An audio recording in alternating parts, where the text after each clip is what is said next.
Voilà, je suis très, très heureux, très fier aussi d'accueillir autant d'entrepreneurs pour la énième édition de Basque Invest, 9e. Voilà, donc je salue les co-organisateurs de la Chambre de commerce, de l'AGLO et d'EY, bien sûr, qui, aux côtés d'Esti Entreprendre, ont permis d'organiser cette journée de rencontre entre des entrepreneurs et des fonds. Voilà, et puis j'espère qu'au-delà de l'opportunité de parler sous, vous parlerez aussi affaires et que naîtront de ces discussions plein de bonnes choses. Voilà. Donc l'Estia, c'est l'entrepreneuriat, bien sûr, mais c'est aussi une école d'ingénieurs, vous savez, avec des jeunes qui cherchent des stages, des apprentissages et voilà, des enseignants-chercheurs aussi, à la fois à l'écoute de vos projets, de vos besoins, et qui peuvent aussi beaucoup, sans doute pour vous, pour accélérer ou aider au développement d'un certain nombre de projets. Donc j'espère que cette rencontre aussi permettra d'initier ou de consolider quelques relations. Voilà. Cet après-midi, quelques chiffres, si j'ai bien retenu, vous êtes, je crois, 23 fonds représentés. Il y a plus de 50 candidats ou entreprises qui ont candidaté pour les pitchs. Il y en a 10, malheureusement, seulement qui ont pu intégrer le programme. Et puis plus de 250 rendez-vous organisés. Et puis sans doute plein d'autres rencontres à côté. Voilà. Et bien, bon après-midi à tous. J'espère que ça sera fructueux. Je passe la parole à Gilles Pichon, voilà, qui représente André Garetta, qui nous rejoindra tout à l'heure. Voilà, merci Gilles. Merci Pachi.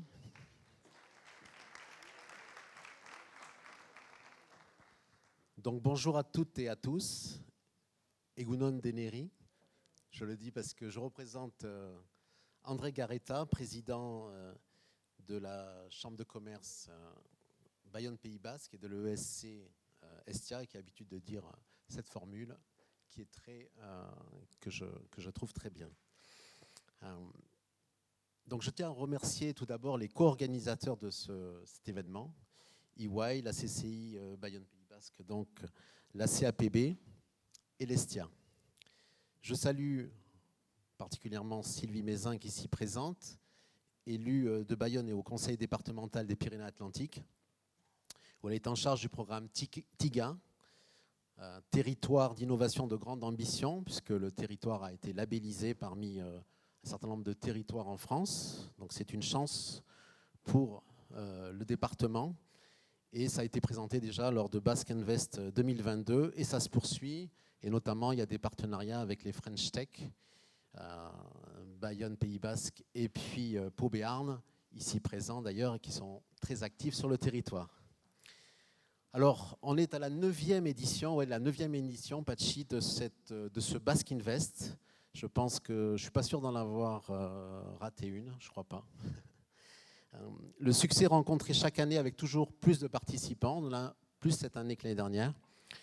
On avait eu une petite baisse pendant le Covid, c'est normal, il y avait des rendez-vous à distance. Ça prouve que cette rencontre entre investisseurs, start-up, entrepreneurs s'est inscrite durablement dans le paysage de l'entrepreneuriat dans le Pays Basque. Au Pays Basque. L'événement Basque Invest est un temps fort incontournable pour les jeunes entreprises innovantes qui témoignent année après année de la vitalité du tissu économique et de l'innovation au Pays Basque et plus généralement dans le sud aquitain. Ensuite, je tiens à remercier tout particulièrement les partenaires financiers publics et privés, investisseurs, pour leur engagement auprès des entreprises et leur fidélité à Basque Invest, puisque sans eux, rien ne se passerait. Donc plus de 20 fonds et organismes de financement, je trouve ça particulièrement génial. Donc votre engagement sur le territoire auprès des entreprises en croissance est primordial. Bien sûr, je souhaite m'adresser aux entrepreneurs et startups, car c'est la journée idéale pour accélérer les projets, vos projets. Donc je félicite d'ores et déjà l'ensemble des candidats au concours de pitch et j'encourage ceux qui vont devoir tenir l'exercice de 3 minutes. Voilà, on va suffisamment vous le rappeler. Et en tant que entrepreneur, je vais dire multi-entrepreneur et business angel, personnellement, je prends toujours autant de plaisir à être présent à cet événement. Je trouve qu'il y a un point commun qui caractérise les entrepreneurs, quelle que soit la maturité de leur projet ou leur maturité personnelle dans un projet d'entreprise, il y a toujours cet enthousiasme incroyable que l'on lit dans le cœur des personnes et dans les yeux. Donc je serais très heureux aussi d'être dans les tables plus tard pour rencontrer les personnes.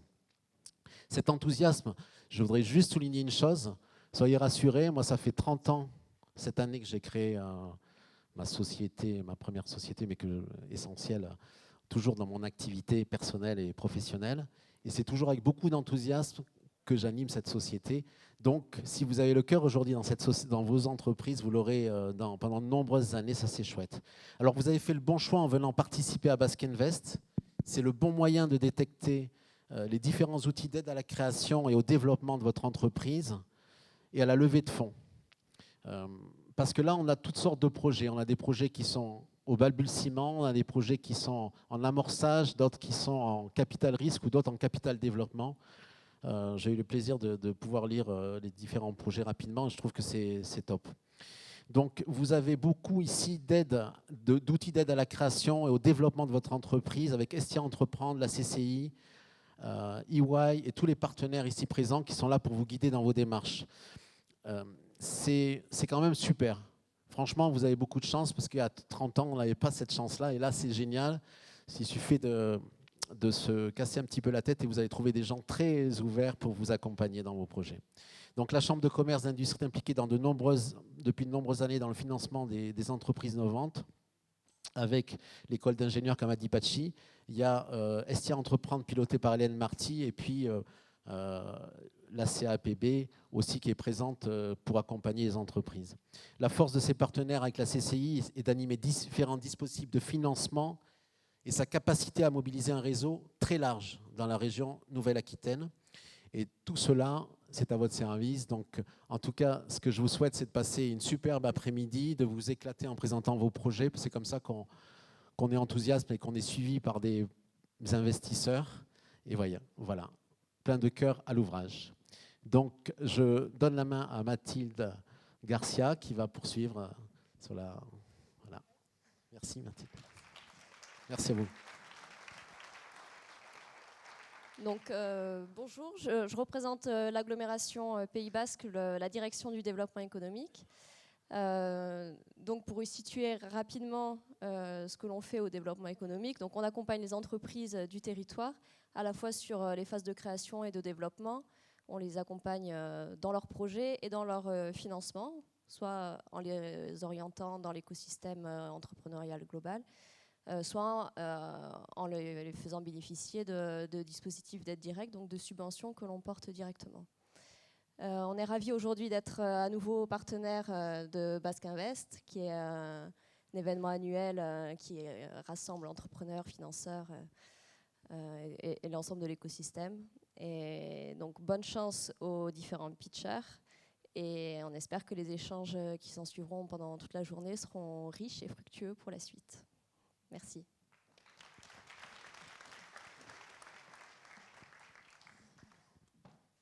Bonjour à tous. Je sais pas si... ouais. Bonjour à tous. On est très heureux de vous voir une année de plus aussi nombreux porter les couleurs de l'entrepreneuriat. Nous sommes également ravis de quoi organiser cet événement avec l'Estia, la CCI et la communauté d'agglomération. Donc moi, pour ma part, je suis avocate au sein du cabinet EY, au département droit des sociétés et structures de l'économie sociale et solidaire. Nous offrons donc une palette de compétences pour accompagner les entreprises à tous les stades de son évolution. Nous avons également des consultants, des auditeurs, commissaires aux comptes, qui interviennent dans différents domaines, que ce soit l'innovation, la stratégie d'entreprise.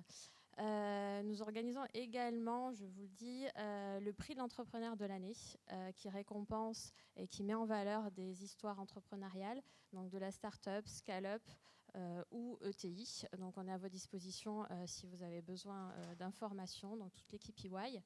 Vous allez voir donc au travers du concours de pitch de très beaux projets.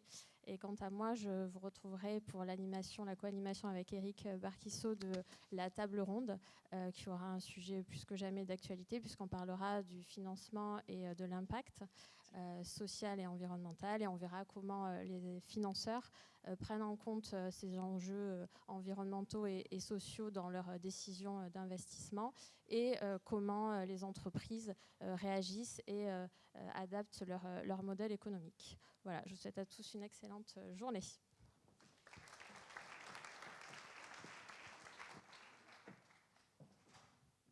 Merci Maëva. Bonjour à toutes et à tous. Ravie également de vous accueillir pour cette 9e édition. Vous êtes très nombreux et pendant la première partie de cet après-midi, je vais vous servir de Madame Loyal. Et je vais essayer de faire en sorte qu'on tienne les délais parce que c'est un programme très rythmé qui vous attend toutes et tous. Pour commencer, parce qu'on va se préparer au concours de pitch et que c'est un petit peu théâtral comme exercice, là les artistes entrepreneurs ont le stress qui monte un petit peu, je vais vous inviter à couper vos téléphones portables pour éviter qu'il y ait des sonneries intempestives. Merci. Vous avez ici le programme rythmé, j'y reviendrai au fur et à mesure. Je voudrais remercier l'ensemble des fonds qu'on a cités collectivement, mais vous les voyez ici. Vous avez en haut les 5 sponsors du concours de pitch qui ont doté le concours de prix. Donc il y a 10 pitchers, 5 lauréats annoncés déjà, qui vont avoir chacun un prix remis par Airbus Développement, la Communauté d'agglomération Pays Basque, le Crédit Agricole, EDF et la French Tech Pays Basque. Vous avez l'ensemble des partenaires. Vous les avez vus, revus, parce que vous avez préparé cet après-midi, que vous les avez invités pour des rendez-vous. Voilà, donc je vous laisse prendre connaissance de tous ces partenaires présents. Je ne vais pas les citer un après l'autre, mais chacun est très important et chacun a un rôle particulier dans le financement de vos projets. Sans plus attendre, parce que c'est le concours de pitch qui est le premier temps fort de cet après-midi, je vous rappelle les règles du jeu. En 3 minutes chrono, le chrono sera là, les uns après les autres, des solutions et les unes après les autres, des solutions innovantes dans des secteurs très variés vont vous être proposées. Nous allons commencer par des soins thérapeutiques, nous passerons par du sport, des loisirs, des solutions de réduction de déchets, des solutions pour le logement, pour une logistique de proximité, bas carbone, pour des événements festifs plus fluides. Chacun se reconnaîtra et vous les reconnaîtrez au fur et à mesure. Comment a-t-on sélectionné ces 10 projets? On les a sélectionnés sur des critères liés au caractère innovant d'abord, de ce qui a été présenté comme solution. Ça fera partie aussi de votre grille de lecture de ce qui va vous être présenté, parce qu'on va vous demander ensuite de voter, j'y reviendrai. Donc les critères, c'est le caractère innovant, l'impact environnemental et sociétal, la scalabilité de l'offre, l'ancrage territorial, la qualité de la présentation, bien sûr, évidemment, la preuve de marché lorsque le projet est suffisamment mature. On a demandé aux 10 pitchers de présenter leur projet, l'entreprise, la solution qu'ils proposent, les clients, le modèle économique et le besoin de financement, évidemment, puisqu'ils sont là aussi pour ça. Voilà. Donc, les règles sont simples. Je vais inviter à s'avancer en tout premier l'équipe de Virtual Therapia. Pendant ce temps-là, je vous rappelle qu'il y aura un vote en 2 temps. Enfin, il y aura 2 votes en réalité. Le vote du public. On vous donnera tout à l'heure un QR code qu'il faudra scanner pour aller voter. Sur les 10 pitchs, on vous demandera d'en sélectionner 5. Et puis, les partenaires, financeurs, investisseurs, vous avez reçu un petit QR code également pour un autre lien de vote. Pourquoi? Parce que le résultat final va être pondéré. 70% du résultat viendra du vote des partenaires et 30% du vote du public. Alors, à tous les pitchers, à tous les stars, tous les entrepreneurs qui sont là, je vous souhaite de prendre beaucoup de plaisir, de nous de nous transmettre votre énergie, votre enthousiasme pour développer ce projet. Et soyez tranquilles. Attendez juste un petit instant parce qu'on m'interroge.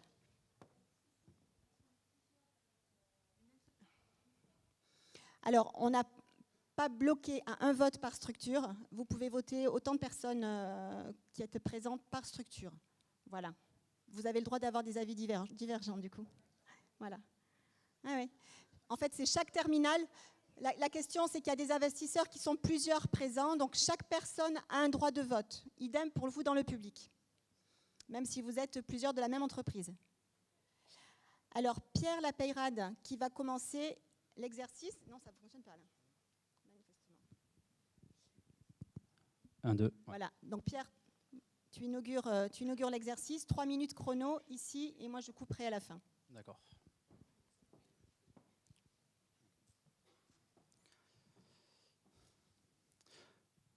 Bonjour à toutes et à tous, je m'appelle Pierre Lapeyraud, j'ai 32 ans, je suis d'Anglet. Et avec mon ami Nanda, qui est là présent, et mon associé, nous avons cofondé la société Virtual Therapia, qui est là. L'histoire, elle a commencé en 2020, pendant la crise du Covid, où on s'est aperçu au travers d'amis médecins que dans les EHPAD, il y avait beaucoup de personnes âgées qui décédaient, pas que du Covid, mais beaucoup décédaient de syndrome de glissement. Le syndrome de glissement, c'est un abandon de la tête, du corps qui se laisse aller par tristesse, par solitude ou par isolement. Car il faut savoir qu'en France, il y a plus de 600 000 personnes qui sont en EHPAD et il y en a qui y passent des années. Nous sommes producteurs et réalisateurs depuis bientôt 10 ans de films en réalité virtuelle. Et nous avons donc eu l'idée d'associer notre cœur de métier au cœur de métier de ma maman, qui est hypnothérapeute, pour créer des expériences d'hypnose thérapeutique en réalité virtuelle. Le but étant de venir en aide, autant sur le plan psychologique que physique, à toutes ces personnes qui souffrent en silence. L'histoire vraiment passionnante a commencé en avril 2021, lorsque nous faisions les essais de notre premier film, et nous avons rencontré Maryse. Maryse, elle avait 83 ans, c'était à l'EHPAD AISPA en Daille, et elle est arrivée complètement recroquevillée sur elle-même, avec une incapacité totale à lever la tête. Elle ne pouvait pas nous regarder difficilement dans les yeux, obligée de se pencher comme ça, vraiment. Donc ça nous a fait un peu peur. Et le personnel médical qui nous accompagnait nous a rassurés, nous a aidés à l'installer sur une chaise confortable, sur un fauteuil confortable. Là, nous lui avons mis notre casque de réalité virtuelle avec notre premier film et un casque audio. Soudain, Maryse, qui est habituellement entourée par 4 murs tout le temps, elle s'est retrouvée dans une forêt magnifique, dans une forêt verdoyante. J'aimerais que vous imaginiez vraiment cette forêt avec le ruisseau qui passe au milieu, l'eau qui ruisselle, tous les détails, les feuilles des arbres, les oiseaux qui chantent, la mélodie. Elle s'est fait emporter, les rayons du soleil qui passaient au travers les branchages et qui éclairaient les embruns. Elle a oublié où elle était et elle s'est laissée emporter dans cette expérience. Tout à coup, elle a vu un papillon passer et par curiosité, elle a tendu le bras, elle l'a récupéré sur sa main qui s'est posée, elle a observé de près, elle a pu regarder ses ailes, les motifs. Et puis ce papillon a continué son voyage. Il est parti vers la cime des arbres, elle a suivi du regard et elle a été ébahie, stupéfaite par la grandeur des arbres qui étaient au-dessus d'elle. Et sans même s'en apercevoir, et même probablement vous, Maryse, qui n'avait pas levé la tête depuis 3 ans, était en train de regarder des arbres en l'air. Nous, à l'extérieur, on a halluciné, le personnel médical aussi. Et quand on lui a retiré le casque, je vous jure que l'émotion qu'il y avait dans ses yeux, vraiment, elle avait les larmes aux yeux, et les étoiles qu'elle avait dans les yeux, ça nous a conforté dans une chose, c'est qu'il fallait qu'on poursuive l'aventure. Et aujourd'hui, nous avons besoin de financement pour poursuivre notre recherche, développement et notre commercialisation. Voilà, je vous remercie pour votre attention. Bravo. Merci Pierre d'avoir inauguré l'exercice. Alors, j'appelle pour la suite François Jaubert pour Trashboard. C'est Eric qui est juste devant, qui tient le temps et qui vous fera signe lorsque vous êtes arrivé aux 3 minutes. Je passe le micro à François Jaubert pour Trashboard. 3 minutes.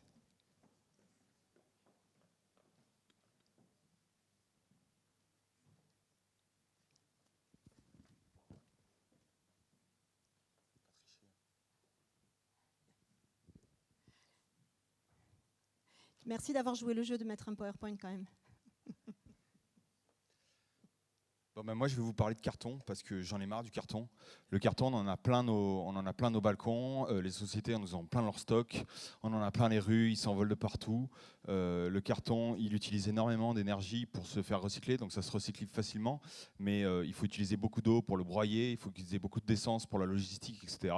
Et je vous avoue que moi j'en ai un peu ma claque de voir du carton partout dans la rue.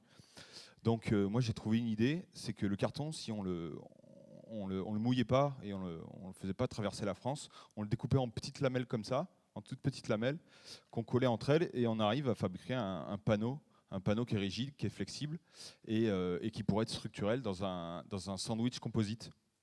Donc, j'ai travaillé. Mon rêve, c'est de travailler à une petite écocité pour recycler ce carton-là. Donc, je m'appelle François Jaubert, je suis ingénieur naval, je suis architecte naval et je suis ingénieur marine. Et je suis passionné de skateboard et de surf. Donc, j'ai décidé de développer ma solution dans le skateboard parce que y a 5% des Français qui pratiquent un sport à roulettes et que c'est un sport qui touche vraiment énormément de personnes et c'est un gros marché surtout. C'est un marché qui est 2 fois plus gros que le surf. Ce marché-là, il touche les jeunes, il touche les femmes, il touche les ados, il touche aussi les plus âgés comme vous et nous, qui mettent comme moi et vous, pardon, qui mettent leurs enfants aussi sur le skate. Donc c'est vraiment un sport qui se développe dans nos villes avec l'apparition des skateparks, etc. Et c'est un sport olympique en 2024. Donc avec un carton vraiment de déménagement, moi je fais 2 planches. Dans une planche, il y a 12% de matériaux composites, donc elle est vraiment favorablement à base de carton recyclé. Et c'est vraiment super solide. Elles sont plus solides que les planches de skate, elles sont plus flexibles, elles sont plus légères. Donc pour les figures, etc., c'est assez rigide, je vous laisse juger. Et donc, j'ai travaillé un rendu sans ponçage, donc sans perte de matériaux, et aussi pouvoir recycler le matériau à la base. Donc à l'heure actuelle, j'ai envie de développer ma marque. Je travaille aussi pour Element, on développe des nouveaux prototypes pour des skateboards aussi électriques avec la marque Elwing. Et grâce à Airbus, qui m'a mis en contact avec Altercraft, on va développer des chariots pour les avions, pour les rendre plus légers et plus durables. Donc, grâce à l'Aglo, j'ai intégré la Technocité à Bayonne et j'ai réalisé mon rêve de créer ma première micro-usine de recyclage. Et je cherche actuellement des fonds pour accélérer la cadence, parce que j'ai pas mal de projets, pour une machine qui découpe le carton et un utilitaire pour récupérer beaucoup plus de carton. Voilà, donc tout ça pour vous dire qu'aujourd'hui, je peux faire une planche de skate parce que c'est cool, mais demain, je pense qu'on pourrait faire votre table.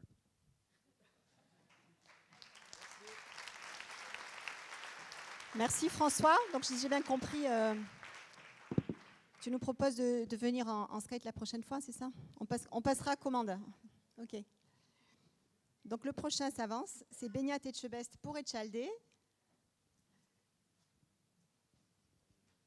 Alors la zapette, elle est là. Normalement, ça marche. On y va, on essaie.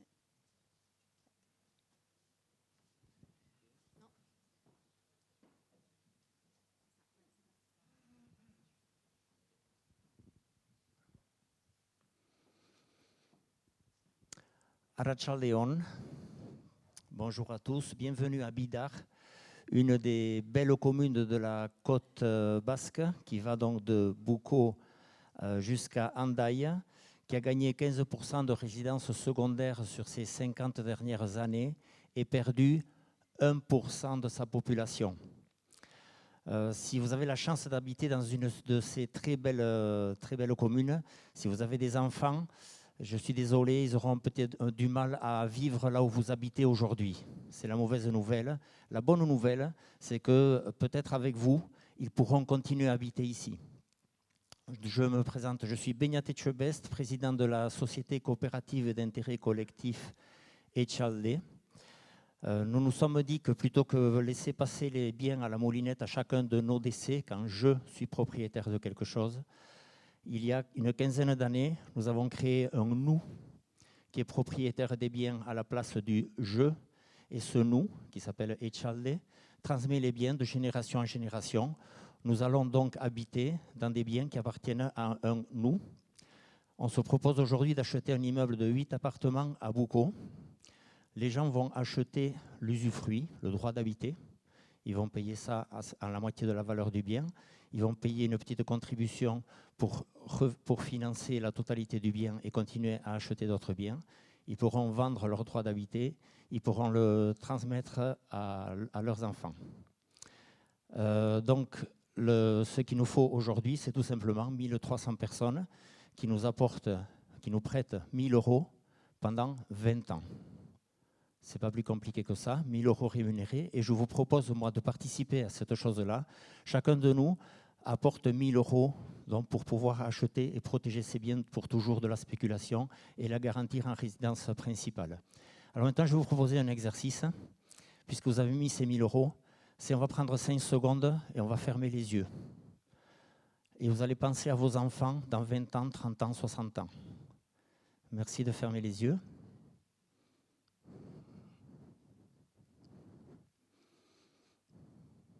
Merci beaucoup. Vos enfants vous remercient. Et je veux vous dire une chose, vous apprendre un autre mot, c'est le mot nous. Comment dit-on nous en basque? On dit goût. À Etxalde, nous avons le goût du nous. www.etxalde.eu. Nous vous invitons à venir participer avec goût à ce nous. Et donc, puisque je ne suis pas le seul animateur et que nous sommes nous, alors pour les 9 autres animateurs de cette journée, eh bien, je vous dis, nous sommes avec vous.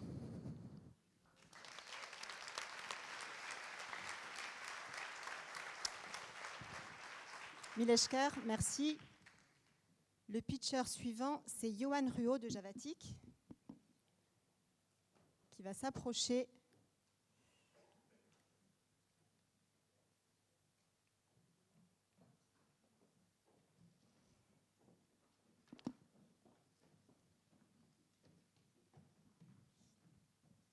Johan qui a des assistants. Tiens, tu veux le...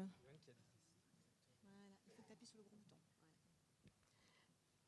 Alors, c'est parti pour Javatic. Avant de commencer, je voudrais poser une petite question à Eric. Est-ce que, Eric, tu peux nous rappeler le nombre de personnes qu'on est dans cette salle? 250 à 300 personnes. Voilà. Regardez bien autour de vous, 250, 300 personnes. Si aujourd'hui, je vous disais qu'en passant la porte, en moins de temps qu'il le faut pour pitcher, c'est-à-dire 3 minutes, chacun pourrait repartir avec la boisson de son choix et revenir à sa place. Et bien, c'est ce que je vais proposer, moi, avec Javatic. Javatic, c'est quoi?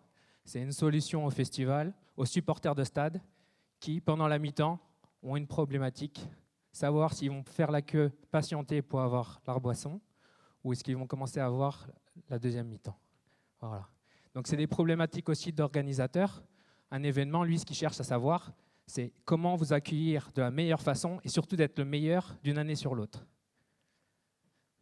Ma proposition de valeur, diviser par 3 les files d'attente, améliorer le service au niveau des barman, parce qu'on le garde, les barman, et on va les capter 30% de chiffres supplémentaires au niveau de la rentabilité. Voilà. Aujourd'hui, les temps sont difficiles, le prix de la bière augmente et de toutes les boissons. Pour les festivals, on sort de 2 années de Covid. Moi, l'histoire, elle commence avec Julien Perzo, un premier de l'an. On est en train de fêter une résolution.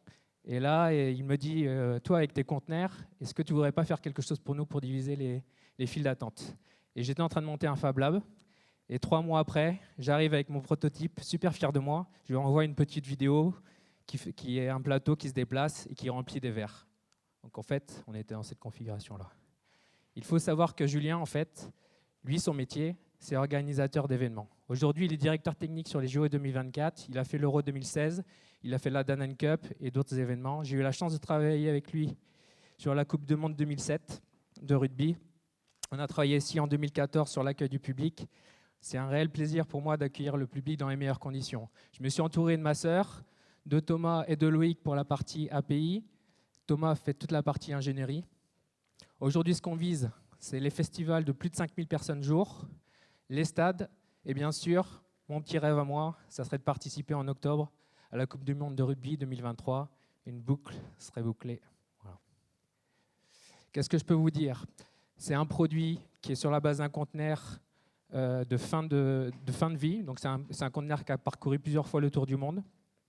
Et nous, ce qu'on va proposer, c'est un distributeur Javatic, donc 12 distributeurs pour le modèle conteneur 20 pouces, 10 distributeurs pour le conteneur 10 pouces, et vous allez pouvoir venir avec votre téléphone, après avoir utilisé l'application, scanner ici sur la borne au niveau du comptoir, Et le barman, lui, il va pouvoir récupérer votre commande et la passer en distribution. Voilà. Je tenais à vous remercier. Votez pour Javatic. Bonne journée à vous. Merci, Johan. Bravo. Alors, sans plus attendre, je vais appeler Manuela Dizier-Chanfraud qui va nous parler de chambre habitant par Butterfly.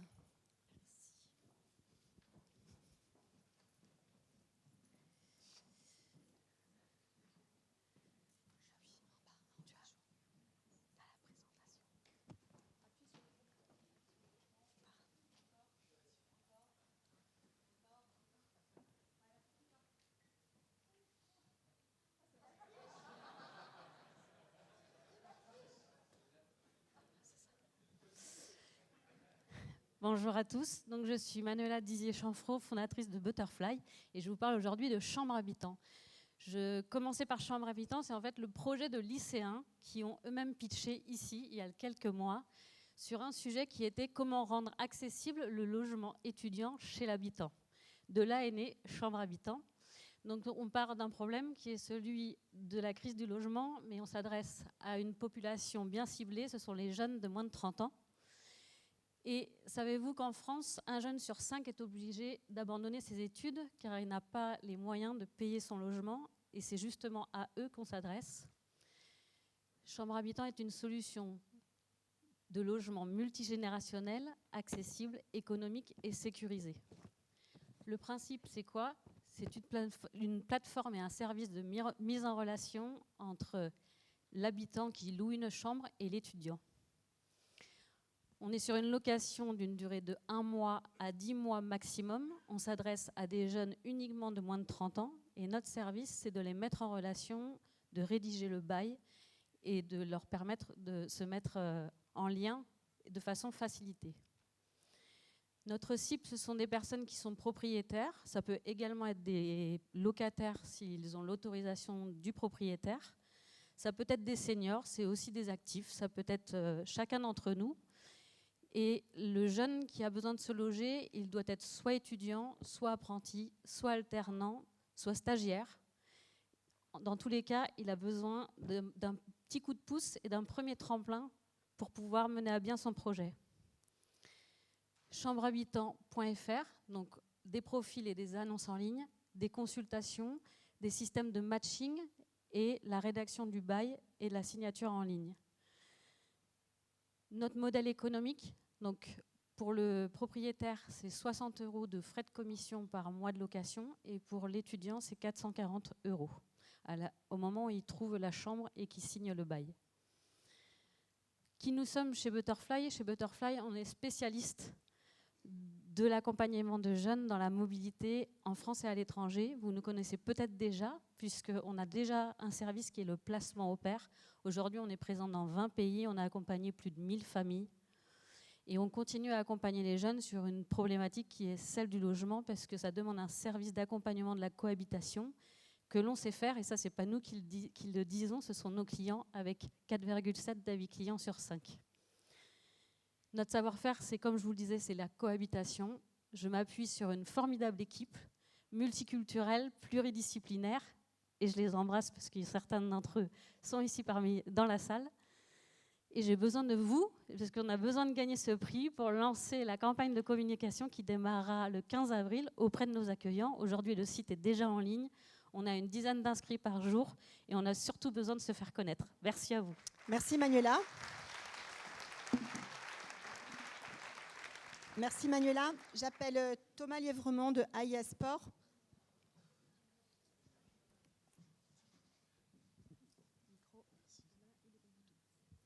Trois minutes chrono. Bonjour.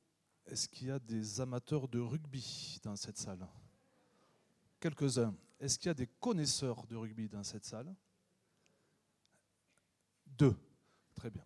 Vous avez de la chance. Vous pouvez donc objectivement me dire comment on peut évaluer la prestation et la performance d'un joueur de rugby sur un match, sur une saison, sur une compétition. Vous avez de la chance. Parce que moi, ça fait un petit moment que je suis dans le milieu professionnel. J'ai été le premier joueur français à signer un contrat professionnel. J'ai été entraîneur, manager, sélectionneur, aujourd'hui consultant, et je ne sais toujours pas comment faire pour évaluer objectivement la performance d'un joueur. C'est pour ça qu'il y a 3 ans, nous avons créé l'indice de performance du joueur de rugby. Cet indice de performance est la synthèse de la productivité, quantité et qualité, des actions du joueur ramenées à 80 minutes. Cet outil, unique au monde, permet d'avoir la valeur juste sportive du rugbyman. Pour abonder cette interface, nous achetions la donnée au seul fournisseur mondial de rugby. Et confronté à ce monopole et à la fiabilité plus que douteuse des statistiques, nous avons décidé de produire nos propres statistiques. La diversité du marché nous a conduit à développer 4 logiciels B2B. AIA Code, qui produit les statistiques de toutes les compétitions majeures mondiales. AIA Perf, outil de recrutement qui permet, notamment grâce à l'indice de performance, d'affiner, de raffiner la data. AIA Software, logiciel d'analyse vidéo, utile au club professionnel pour joindre la statistique à l'image et utile aux clubs amateurs pour eux aussi accéder à leur data. À noter que ce logiciel est totalement scalable puisqu'il sortira dans quelques semaines sur d'autres disciplines sportives. Et enfin, notre dernier outil en B2B, AIA Teams, qui, comme son nom l'indique, va analyser tous les systèmes de jeu de toutes les équipes du monde. C'est un logiciel révolutionnaire qui va transformer l'analyse descriptive et prédictive que nous connaissons aujourd'hui en analyse prescriptive. Enfin, le dernier bébé qui sortira dans quelques semaines, j'espère que vous téléchargerez l'application qui est gratuite pour certains, une application téléphone Rugby Perf qui permettra aux fans, mais aussi aux parieurs sportifs, de pouvoir suivre les performances de leurs joueurs et de leur équipe préférée. Bravo, merci.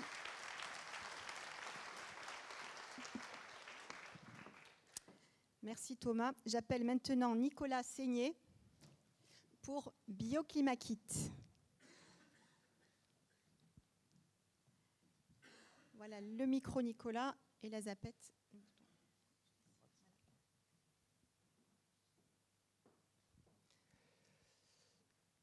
Bonjour, je m'appelle Nicolas Seigné, je suis le fondateur de Bioclimakit et aujourd'hui on va parler d'un sujet d'actualité, c'est vos poubelles, nos poubelles. Nos poubelles, elles sentent mauvais et est-ce que vous savez pourquoi vraiment? Est-ce que vous êtes penché sur la question? Elles sentent mauvais parce qu'elles sont majoritairement constituées de matière organique. Cette matière organique, c'est ça qui fermente, c'est ça qui dégouline quand on sort la poubelle dans l'escalier. La bonne nouvelle, c'est qu'à partir de janvier 2024, ça va être interdit de mettre sa peau de banane dans la poubelle. Ça s'appelle la loi AGEC et ça va impliquer un gros changement dans la manière dont on gère tout ça. Soit on va continuer à collecter avec des camions, à consommer du carburant, générer du CO2, ça coûte cher, ou sinon on va se dire que peut-être que cette matière organique, finalement c'est une ressource et que collectivement on peut s'organiser pour en faire du compost. C'est l'occasion de faire pousser des fruits, des légumes, c'est l'occasion d'apporter de l'ombre dans les écoles, dans la ville, on en a bien besoin, il fait de plus en plus chaud les étés, et de ramener de la biodiversité. Chez Bioclimakit, on est acteur de cette filière naissante qui s'appelle la gestion de proximité des biodéchets. Et on vous propose de composter partout, dans vos pots de fleurs, dans vos plates-bandes, pour les petites quantités, dans vos établissements, avec nos gros composteurs. Et on a créé un produit innovant, le bac composteur potager auto-fertile. C'est la fusion d'un composteur, d'un potager et d'une réserve d'eau, une nappe phréatique en quelque sorte. Et ce produit, on le fait sur mesure, on le livre chez vous, clé en main, avec 1 heure de formation basique du compostage et un forfait d'entretien pour que ça reste durable. Là, c'est les prochains projets qu'on va livrer. On s'adresse aux particuliers qui veulent aménager leur terrasse, qui sont en mode zéro déchet, aux entreprises qui veulent concrétiser leur RSE, leur stratégie RSE, et aux écoles qui forment les éco-citoyens de demain. BioClimaKit, c'est 3 personnes. Ilana sur la partie commerce et marketing, Axel sur la fabrication bois, et moi qui suis un petit peu partout. Là, on est devant notre atelier à Urugne où tout est fabriqué. On boucle notre premier exercice à 67K €. On a un gros pic de saison qui est maintenant parce que tout le monde se met au jardinage et on est en train de diversifier vraiment nos sources de revenus par les poteries, lombricomposteurs à enterrer. On a déjà 5 revendeurs en Europe. Et c'est une alternative au plastique et ça plaît beaucoup à ces pays-là qui sont en avance sur nous sur cette thématique. Alors j'ai besoin de financement pour passer à l'étape suivante du projet, un atelier plus grand, des machines pour gagner en productivité, parce que là on traîne un petit peu sur la production, et créer les emplois qui vont avec. Le vrai enjeu, c'est le modèle économique, et ça on en parlera ensemble sur le speed meeting pour parler à l'économie de la fonctionnalité. Je termine sur la dernière image, qui est celle de Cyril Dion, qui nous dit qu'on est la première génération à vraiment ressentir le changement climatique et la dernière à pouvoir faire quelque chose. Ce qu'il ne dit pas, c'est qu'on pourrait commencer par composter. Merci. Merci Nicolas, bravo. Je vais demander à Olivier Collinet, merci, de s'approcher. Ah, un carton. Voilà. Olivier Collinet pour Parcel Chain. C'est le gros.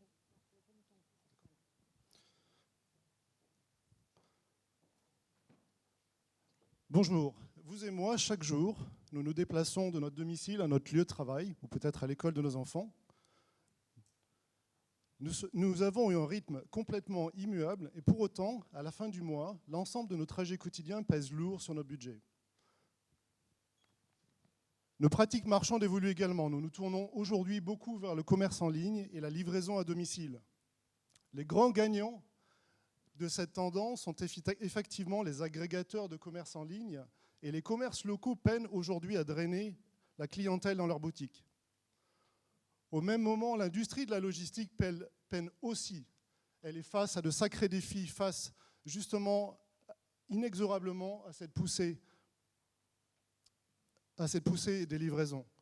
Et forcément, elle se concentre aujourd'hui sur les grandes villes et laisse à nouveau les commerces locaux gérer eux-mêmes leurs livraisons. Alors, quelle est l'expérience que nous proposons aujourd'hui? Elle est avant tout très simple. Elle nous permet à chacun, à travers un applicatif mobile, de concevoir et de donner notre identifiant pour faire livrer directement à domicile l'ensemble de nos colis. Il suffit de scanner notre identifiant. À partir de là, le fournisseur, le commerçant peut rentrer la commande. Notre compte sera débité automatiquement. Le ramassage de notre commande sera ici identifié. Et le tour est joué. Un livreur venant à passer viendra à prendre la commande et la délivrer chez nous, sans pour autant utiliser un transport supplémentaire. C'est la beauté de notre solution. Alors notre équipe, nous sommes 4 personnes, 4 membres fondateurs, tous très internationaux mais également très complémentaires. Je suis pour ma part cofondateur de Google Cloud en Europe. Johan est notre savant fou, PhD, mais également très qualifié sur la partie intelligence artificielle et algorithmique. James, qui a plus de 20 ans dans la mobilité. Et enfin, Quentin, notre composant génération Z, qui vient à polisser toute l'expérience utilisateur. Pourquoi agir aujourd'hui? Parce qu'aujourd'hui, l'empreinte carbone, c'est 50% du dernier kilomètre que compte votre livraison. Autant attaquer ici à ce point névralgique. Alors, quelle est la plateforme que nous mettons à disposition? C'est une plateforme sécurisée. Votre information privée est protégée de bout en bout. Il n'est plus nécessaire de mettre votre adresse, votre numéro de téléphone sur l'ensemble des paquets que vous devez recevoir. Autant les déchirer. Un seul identifiant permet aujourd'hui de faciliter la livraison de vos colis à domicile. Alors, quelle est notre cible? Elle est avant tout sur les clients, les commerces hors ligne, avant de construire le maillage beaucoup plus national et de servir le commerce électronique. La part de la livraison collaborative compte entre 15 et 30% aujourd'hui du volume global. Et nous recherchons à travers notre modèle économique un partenaire en capital risque qui puisse nous permettre de nous étendre à l'étranger et d'attaquer justement ce marché du long tail. Je vous remercie. Merci Olivier. Merci. J'appelle Philippe Duvivier qui se prépare, qui va nous présenter Press Up by Artean.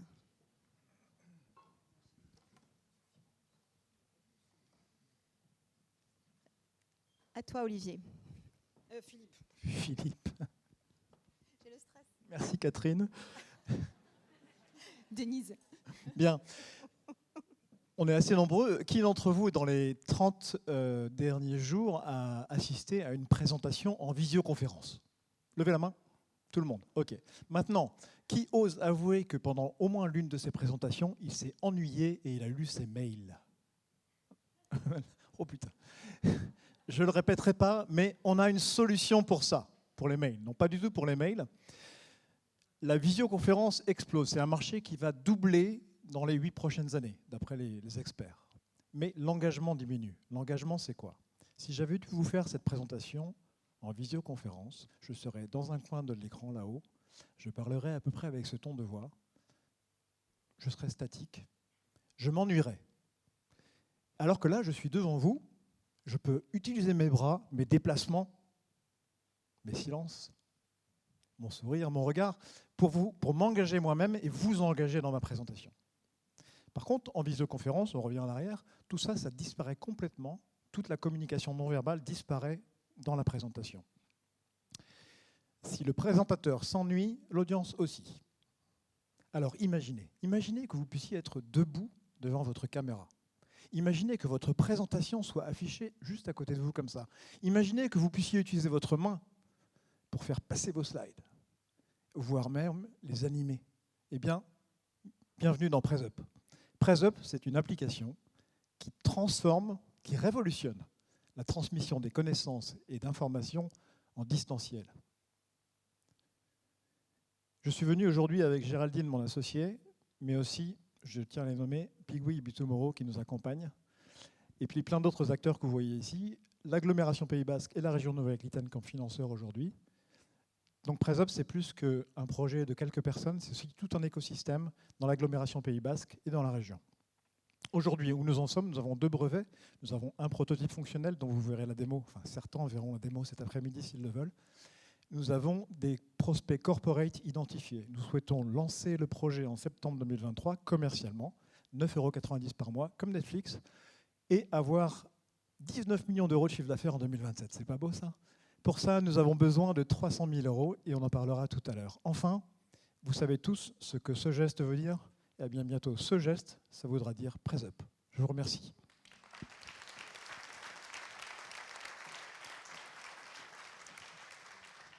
Merci Philippe. Pardon encore. Voilà, Philippe Duvivier qui était le 9e présentateur. Et là, pour la conclusion, je vais appeler Nicolas Farolfi de Sealocker pour la 10e présentation. Et je vous rappellerai juste après ça les prix qui sont en jeu et vous redirez également un peu les critères sur lesquels vous pourrez analyser tous ces candidats.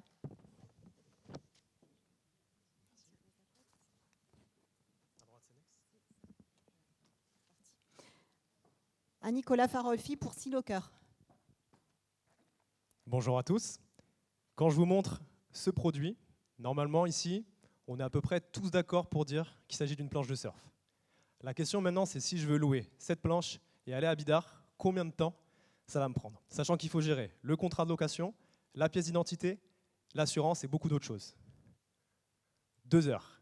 2 heures, c'est le temps que perdent tous les jours en saison les enseignes de location et les écoles dans le sport nautique à gérer les plannings de réservation ainsi que les charges administratives. Donc ça représente sur un taux de SMIC horaire 6 500 € jetés à la poubelle tous les ans. Le marché du surf et des sports de glisse en général, c'est 35 millions de pratiquants dans le monde pour 47 milliards d'euros. Et spécifiquement en Nouvelle-Aquitaine, c'est 2500 professionnels qui sont concernés par cette problématique dans l'industrie du naval et du nautique. Donc x 6500, ça fait 17 millions d'euros jetés à la poubelle tous les ans. Donc ça en fait des planches de surf. Enchanté, moi je m'appelle Nicolas, donc je suis le fondateur de Sealocker. Aujourd'hui on est 3 passionnés, pratiquants, et en fait on a décidé tous ensemble de faire gagner du temps aux professionnels. Donc on a recruté plusieurs agents commerciaux en France et à La Réunion pour proposer des offres digitales aux pros. Dans un premier temps, une plateforme web qui permet de digitaliser et de gérer les plannings, d'ajouter des produits et de suivre ses revenus, ainsi qu'une application mobile pour scanner le QR code du client et gérer la caution en cas de pépin. Ensuite, on est les premiers dans le monde à proposer une station en libre service pour les professionnels, pour qu'ils soient toujours plus près du client et étendre leurs horaires d'ouverture. Donc je remercie encore d'ailleurs la région Nouvelle-Aquitaine, la BPI et la Banque Populaire de nous avoir soutenus dans ce projet, avec notamment le dépôt d'un brevet d'une intelligence artificielle en fin de session qui permet de s'assurer du suivi de l'état du matériel. Et enfin, pour le pratiquant, c'est une marketplace, c'est une application mobile disponible sur iOS et Android qui permet de réserver son matériel, réserver son cours et de pouvoir démarrer sa session soit en magasin, soit directement devant une station en libre-service Silocar. Donc, ça fait plus d'1 an qu'on teste les solutions sur plus de 1000 comptes clients actuellement et 150 planches disponibles sur l'application. Et on commercialise tout juste les abonnements, les offres sous forme de SaaS pour les professionnels, ainsi qu'une offre de location pour avoir accès à la station en B2B pour les pros, avec une perspective de 2 millions d'euros de revenus d'ici 2026. Donc, sur le marché, on n'est pas les premiers à proposer des offres pour faire gagner du temps en pro. Par contre, aujourd'hui, on arrive avec l'offre la plus complète en termes de produits. Donc, on a 25 types de planches, du surf, en passant par le kite et le bodyboard sur la plateforme pro. 17 sports différents pour les cours. On a rajouté le rafting récemment, par exemple. Et en termes de services, on propose la gestion des locations, plus cours, plus la station libre-service. Donc, bonne nouvelle pour tout le monde ici. Si je suis ici aujourd'hui, ce n'est pas par hasard. C'est parce qu'on vous propose l'opportunité d'investir. On a lancé une campagne de financement en levée de fonds participative, 150 en tout. Et je vous laisse le QR code si vous voulez en savoir plus. Merci à vous. Merci Nicolas. Est-ce que je peux demander...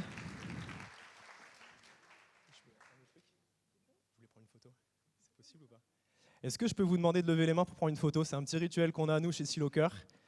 Je vous demande une seconde de plus. Qu'en pense le jury? Si le jury est d'accord. Voilà. Le jury est d'accord? Merci beaucoup. Et vous allez le faire aussi pour... Levez les bras et faites 10 avec les mains. C'est le numéro sur lequel il faut voter. Merci à vous. Bonne journée. Ah non, ça c'est pas juste. Là tu m'as piégé. Ah non, là ça c'est pas possible. J'allais te féliciter, mais là c'est pas possible.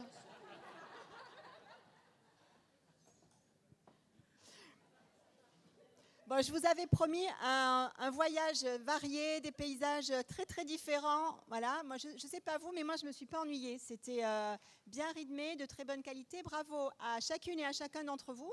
Je sais que c'est un exercice difficile et beaucoup de stress, mais c'est vraiment très intéressant de vous voir. Et n'oubliez pas, aujourd'hui il va y avoir 5 lauréats du concours de pitch, mais ça ne s'arrête pas aujourd'hui évidemment votre aventure. Ça ne s'arrête pas au concours du pitch et c'est pas parce qu'on gagne ou parce qu'on perd qu'on n'a pas la capacité à gagner le prix de l'entrepreneur de l'année ou de la décennie ou du siècle. Voilà. Petit rappel, vous allez retrouver ici vous avez ici le QR code pour faire votre choix. Donc votez pour les 5 projets qui vous ont convaincu dans l'ordre du 1er au 5e. Le premier étant celui que vous avez préféré, le second, le 3e, le 4e, le 5e. Je vous rappelle en gros, je vous dis en gros parce qu'il faut se rappeler de tout ce que vous avez entendu, les critères qui doivent soutenir ce classement, le caractère innovant, l'impact environnemental et sociétal, la scalabilité de l'offre, l'ancrage territorial, la qualité de la présentation et la preuve de marché. Pour être tout à fait complète et pendant que vous votez, je vous rappelle également les prix qui sont en jeu. Le premier prix, c'est un chèque de 2 000 € qui sera remis par Yvon Gobert de Airbus Développement. Le deuxième prix, c'est un chèque de 1 500 € qui sera remis par Maïtena Kuruchet, élue à la communauté d'agglomération Pays Basque. Le troisième prix, c'est un chèque de 1 500 € qui sera remis par Denis Villarino du Crédit Agricole Pyrénées-Gascogne. Le quatrième prix, c'est un chèque de 1 500 € qui sera remis par Sylvie Notari d'EDF. Et le cinquième prix, c'est un chèque de 1 000 € qui sera remis par Hubert Forgeot, le président de la French Tech Pays Basque. Vous pouvez continuer à voter, on va laisser les votes ouverts pendant quelques minutes. Et pendant ce temps-là, je vais passer le micro à mes collègues Éric Barquisso et Maëva Fromiga pour la table ronde. Et je vous retrouve à la fin de la table ronde pour la suite des événements.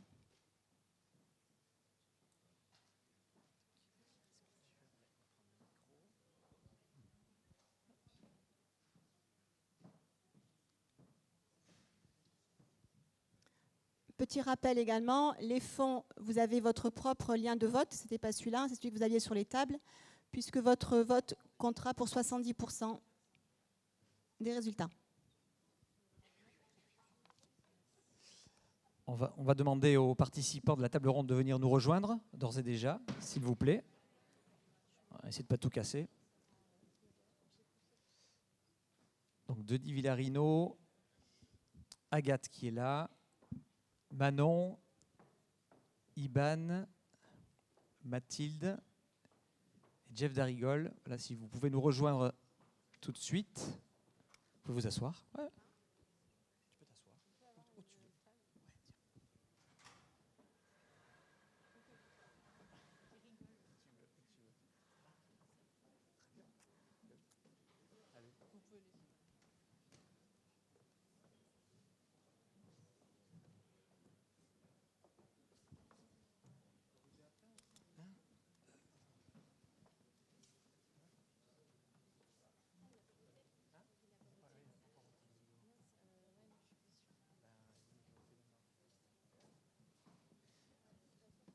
Installez-vous comme vous voulez.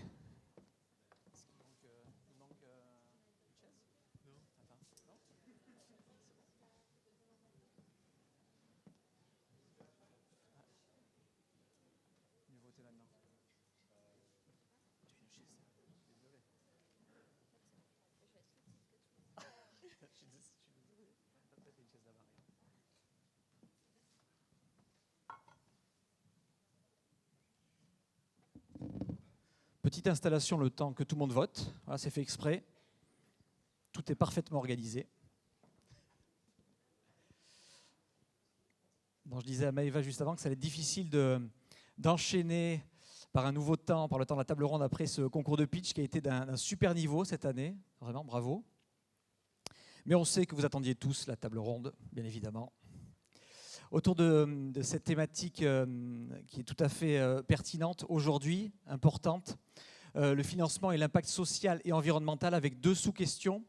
Une première, comment les financeurs qui sont présents ici, on va les présenter après, intègrent ces critères extra-financiers dans leur prise de participation.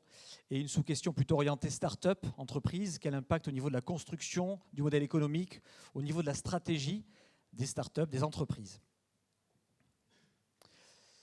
Alors pour me présenter rapidement, je m'appelle Éric Barquisso, je travaille dans l'équipe d'Esti Entreprendre. Je suis en charge de l'accompagnement de porteurs de projets en incubateur et en pépinière. Et donc on va, avec Maëva, animer cette table ronde. Moi, je me suis déjà présentée tout à l'heure, je pense que ça suffira. On va présenter très rapidement, après ils le feront de manière plus détaillée, les différents intervenants de cette table ronde. Denis Villarino de PGDev, Iban Olsomendi de Flitty, voilà, un start-upper, Agathe Descamps qui travaille pour New Fund, on a Jeff Darigol du groupe Clim, Manon Vaillant de Purnat et enfin Mathilde Garcia de la communauté d'agglomération Pays Basque que vous avez déjà vu tout à l'heure. On vous laissera l'opportunité de vous présenter un peu plus en détail tout à l'heure. Voilà.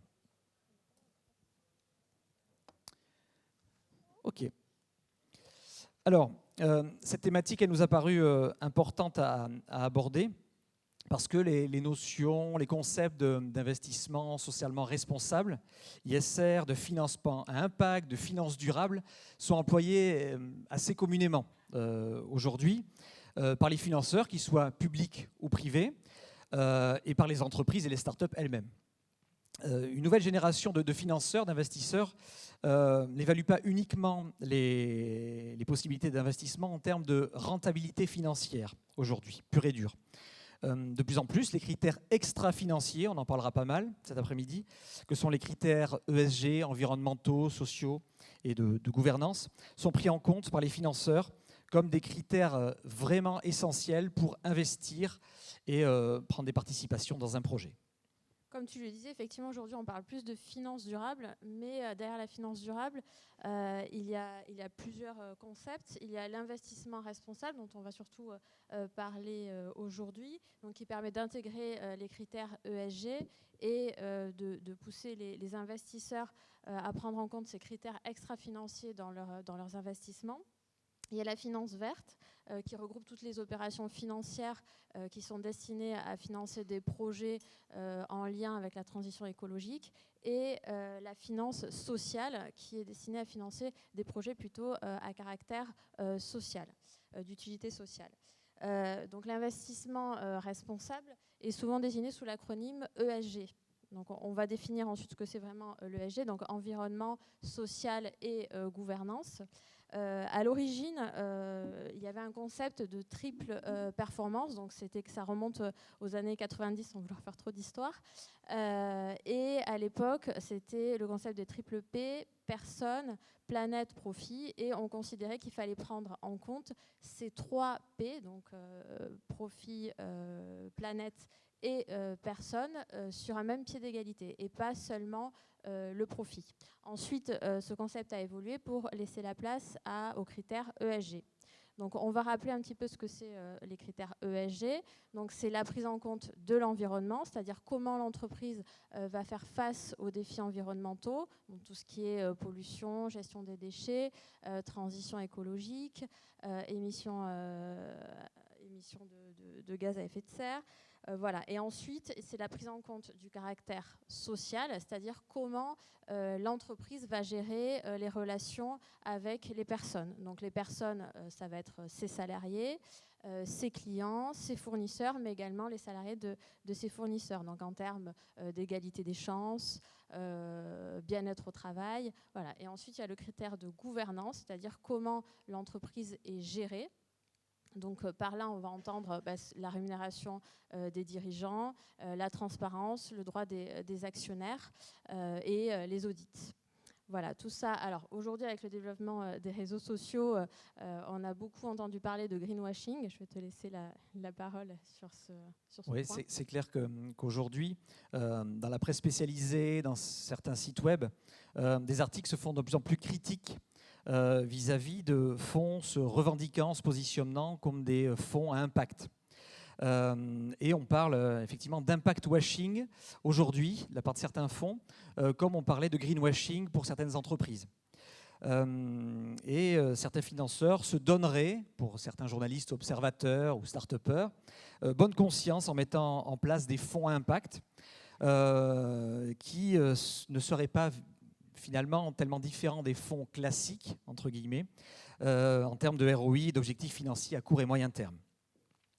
Alors les financeurs présents aujourd'hui ne se présentent pas comme des fonds à impact. En revanche, ce qui est clair, en ayant pu échanger avec eux, c'est qu'ils ont entamé une transformation. C'est très intéressant, noter cette transformation, on en parlera après. Les entreprises présentes aussi, les startups, ont opéré une transformation autour de ces critères ESG. On va donc échanger sur ces différentes thématiques pendant cette table ronde avec nos intervenants. Dans un premier temps, on posera des questions. Et puis, dans un deuxième temps, vous aurez l'occasion de poser, vous, dans le public, des questions aux différents intervenants de cette table ronde. Voilà. Donc là, on va voir un petit peu en quoi les critères ESG ont pu transformer votre stratégie d'investissement, puisqu'on sait qu'il y a des études qui démontrent que les entreprises qui ont une bonne notation ESG sont plus performantes et présentent moins de risques. Pourquoi avez-vous décidé déjà d'investir dans des entreprises prendre en compte en fait des critères ESG? Alors je vais peut-être m'adresser d'abord en premier lieu aux investisseurs. On va demander, la première fois que vous prenez la parole, de vous présenter très rapidement, juste avant. Donc, je ne sais pas parler avec un micro, moi je parle fort normalement. Agathe Descamps de Newfound Nae. Donc nous, chez Newfound, on investit effectivement dans des sociétés qui respectent un scoring ESG, et ça depuis 2015, depuis Newfound 2, qui est notre deuxième véhicule. Je pense que c'est essentiel aussi pour la bonne gestion de l'entreprise, finalement, que la société respecte ces critères. C'est essentiel pour les fonds aussi. Et ça va sûrement devenir obligatoire à terme pour les investisseurs et pour les sociétés aussi. Donc c'est essentiel. Bonjour à tous. Denis Villarino, donc pour du fonds PG Développement, tout simplement le fonds du Crédit Agricole Pyrénées-Gascogne.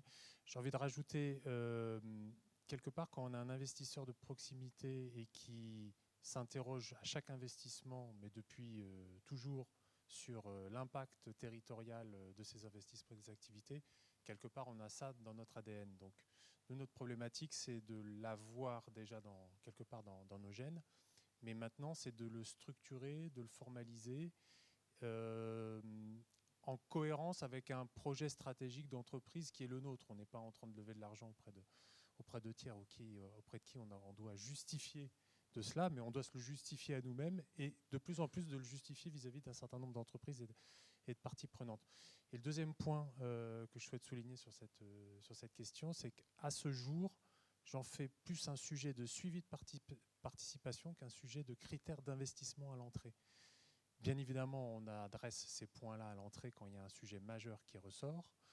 Quand il est majeur, on l'identifie et on souhaite être dans une démarche d'accompagnement pour s'interroger en quoi l'entreprise peut être en progrès et surtout vérifier si l'entreprise veut être en progrès sur le sujet identifié. Donc pour moi, c'est plus un sujet de suivi et d'accompagnement, également de critères d'investissement, mais je le mettrai dans ma pratique au quotidien plus ce point-là en avant. Et depuis quand vous prenez en compte ces critères ESG? Est-ce que donc, vous disiez que c'était plutôt dans votre ADN? Est-ce que vous avez attendu tout ce qui est réglementation européenne, internationale pour le faire, ou est-ce que déjà vous le faisiez auparavant? Quand il y a un sujet majeur qui ressort en comité d'investissement, on l'adresse et on se pose la question. Maintenant, il y a toute la question de la formalisation. Il y a les fameuses grilles d'analyse qui, pour moi, ne doivent pas être une grille pour cocher des cases et l'avoir dans un dossier d'investissement. Il faut que ça soit un guide pour ensuite identifier les points de progrès et obtenir l'adhésion de l'entrepreneur pour s'inscrire dans cette démarche. Donc c'est bien évidemment, quand je parle de formalisation, ça se diffuse dans le sein du groupe. Plus on a une équipe structurée au sein du groupe et en termes de volumétrie d'investissement, plus on a capacité à constituer des équipes qui sont spécifiquement sur ces sujets-là. Ce qui fait la force un peu de notre groupe mutualiste, c'est de s'inspirer des bonnes pratiques des uns et des autres, sachant qu'on, comme je le soulignais tout à l'heure, dans notre ADN, on va choisir certaines thématiques prioritairement par rapport à d'autres, sachant que le but, c'est qu'on adresse l'intégralité. C'est peut-être intéressant d'avoir aussi le témoignage peut-être d'un financeur public. Ah, pardon. Oui, donc pour financeurs publics, donc pour l'agglomération, mais c'est le cas pour tous les financeurs publics aujourd'hui. Nous, agglomération, on intervient sur un territoire. Donc on va accompagner des entreprises en fonction de notre schéma de développement économique. Donc on va venir cibler des filières, des projets innovants. Et donc lorsqu'on parle de territoire, on a toujours la vision et dans nos critères d'analyse, l'impact environnemental et la création d'emplois pérennes et qualifiés sur ce territoire. Donc de façon historique, c'est quelque chose que l'on analyse. Après, on va le formaliser de plus en plus et en faire non pas un des critères d'analyse, mais une condition d'accès aussi à du financement public.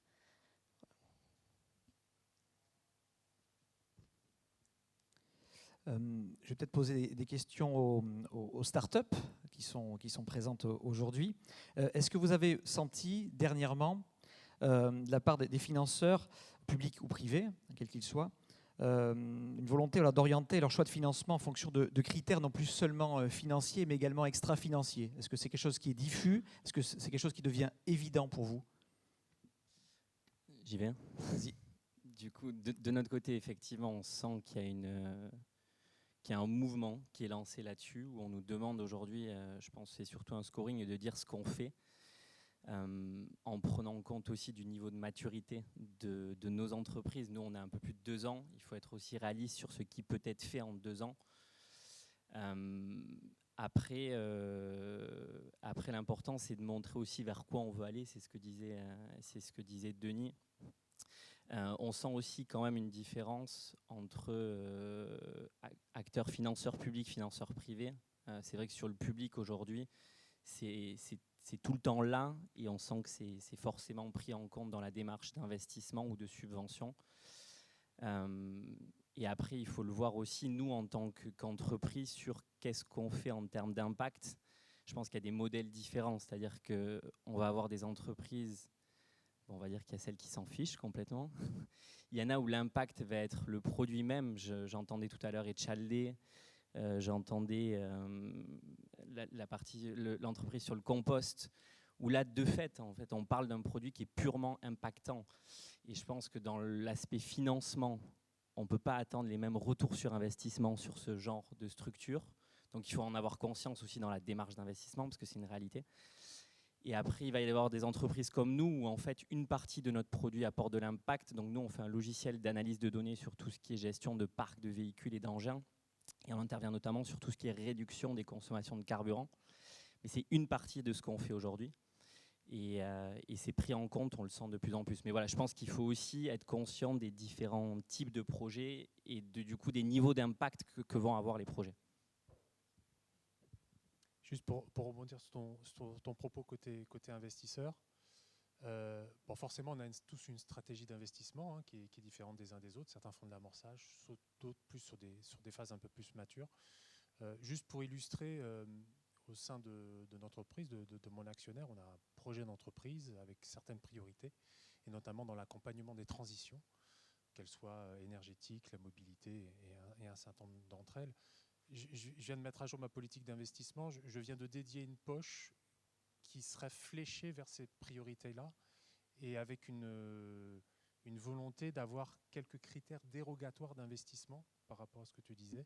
Effectivement, quand le produit est par nature impactant, mais dont les retours sur investissement ne peuvent pas être les mêmes dans l'immédiat. Donc, on commence à aborder, non pas en remplissant des questionnaires et en répondant à une grille, c'est tout simplement, voilà, je réserve une poche qui sera un peu plus dédiée à ces thématiques-là lorsqu'elles se présentent à nous, et j'ai des preuves et j'ai des exemples en tête. Ouais. Manon, toi aussi, est-ce que tu as senti une demande de la part de ces financeurs ?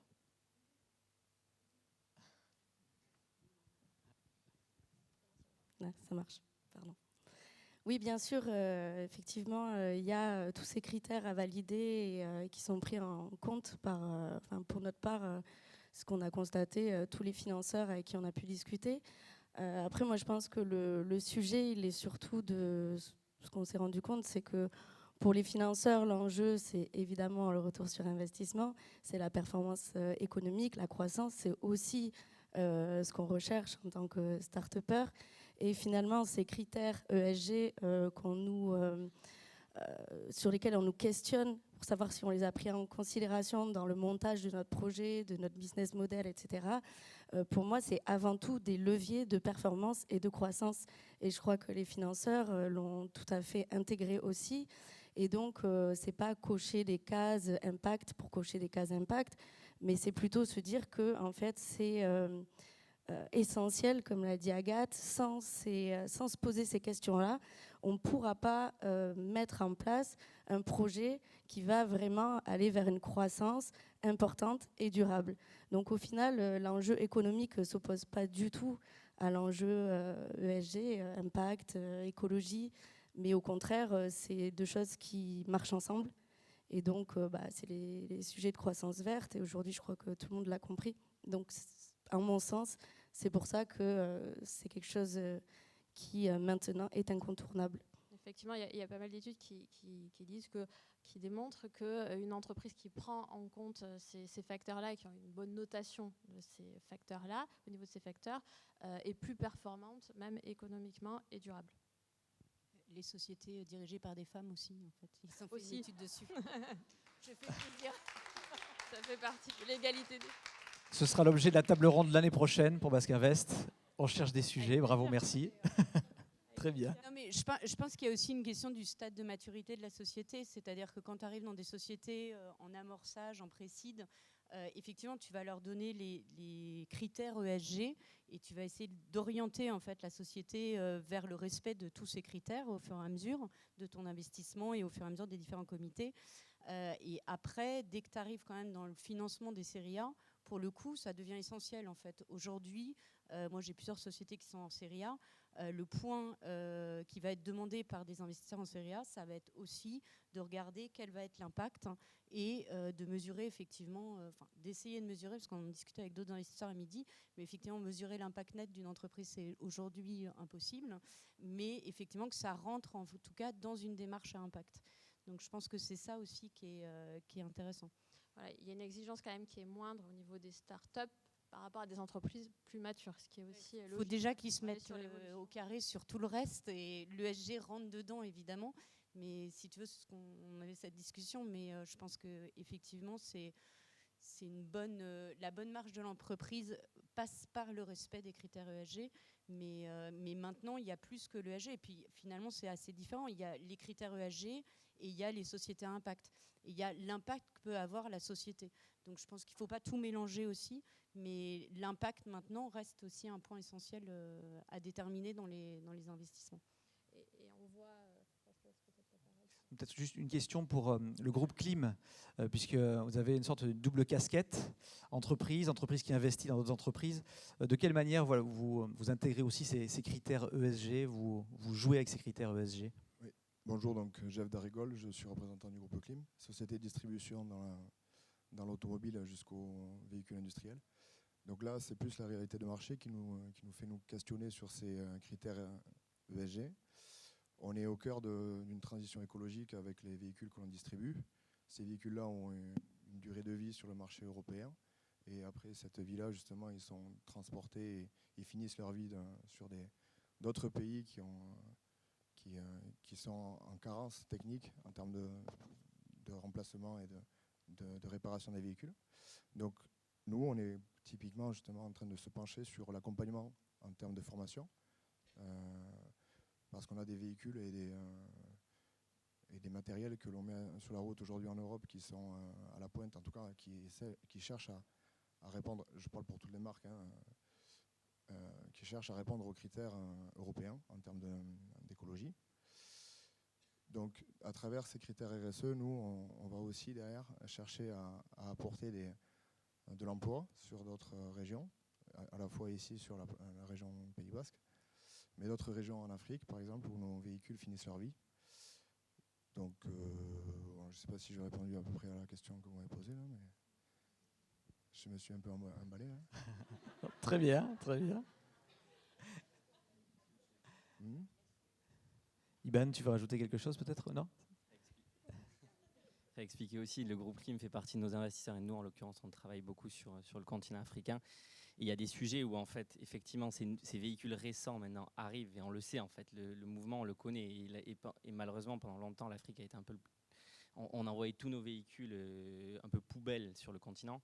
Et il y a un enjeu maintenant de savoir comment gérer ces nouveaux véhicules. Et le groupe Clim a un besoin et une envie de développer de la formation, parce qu'il faut savoir demain comment on fait de la maintenance autour de ces véhicules-là. Mais voilà. Et après, moi, je voulais juste compléter par rapport à ce que disait tout à l'heure Agathe, c'est que je pense qu'il est important de savoir aussi, en fait, différencier la demande en termes d'impact et se dire, bon, nous, typiquement, en tant qu'entreprise, la première chose qu'il faut faire, c'est trouver un modèle économique viable et se dire, est-ce qu'on va être vivant à la fin de l'année? Ça, c'est une réalité. Et se dire, si c'est le cas, ok, qu'est-ce qu'on peut faire autour de ça? Et je pense que plus l'entreprise avance en maturité, plus les fonds, ou en tout cas les financeurs, se doivent de demander des choses là-dessus. Et il faut être aussi conscient de ça et pas faire, on va dire, justement du greenwashing et se dire, dès le départ, moi je connecte un véhicule, je plante un arbre. Enfin, dans ce cas, ça, il ne faut pas le faire, quoi. Il faut faire attention à ça et du coup, je pense, dans les demandes des financeurs sur cette partie-là, être aussi conscient que, en fonction du stade de maturité, il faut plus ou moins demander. Oui, Manon.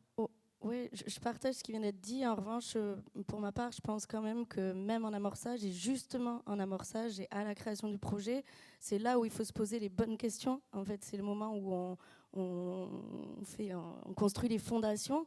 Et du coup, je crois vraiment, même si effectivement, après, en termes d'action, on va être limité et on ne va peut-être pas de suite replanter des arbres. En revanche, c'est là où il faut se poser les questions de savoir à quel endroit on va pouvoir actionner des choses, faire des choix qui vont aller dans la bonne direction pour qu'ensuite, effectivement, quand on va progresser et qu'on va prendre en maturité, on sera capable de préciser et de concrétiser de plus en plus nos actions et ensuite de pouvoir mesurer effectivement l'impact. Oui, je rebondis aussi sur le niveau de maturité des projets et l'intégration des critères ESG. Nous, ce qu'on constate, c'est que sur les entreprises que l'on accompagne en pépinière ou en incubation, c'est des sujets qui sont intégrés, qui font partie de l'ADN de l'entreprise. De base, ils réfléchissent, ils construisent leurs projets autour. Là où on aura plus de difficultés ou de challenges à relever, c'est auprès des entreprises déjà établies qui, elles, doivent se re-questionner et travailler le sujet. Alors, selon les entreprises, c'est là aussi plus ou moins inné. Par contre, c'est comment les embarquer toutes. Alors, petit à petit, ça va devenir réglementaire d'intégrer de plus en plus tous ces critères et de mener des projets qui vont tous dans le même sens autour d'une réduction d'impact. Mais dans l'intervalle, c'est comment on embarque et de façon claire, structurée. Voilà. Moi, j'ai une question qui s'adresse plutôt aux financeurs.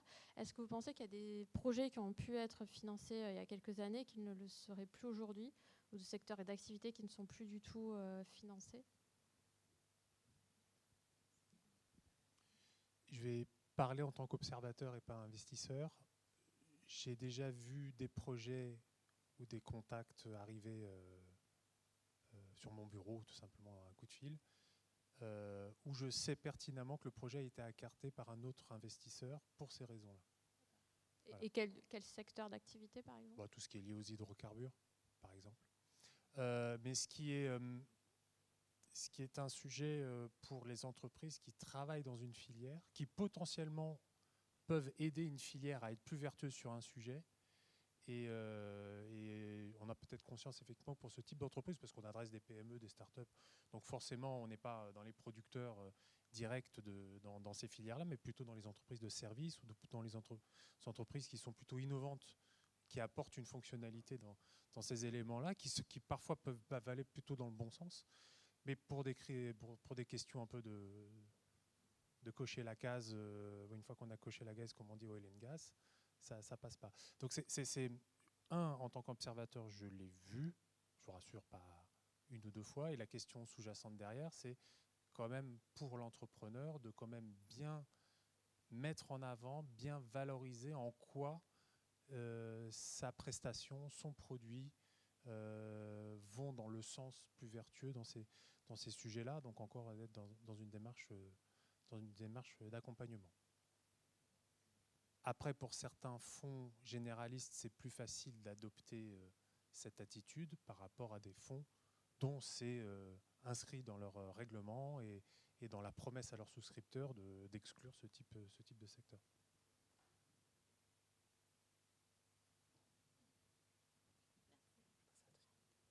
Une deuxième thématique à aborder dans cette table ronde, c'est la thématique de la mise en œuvre de ces critères ESG.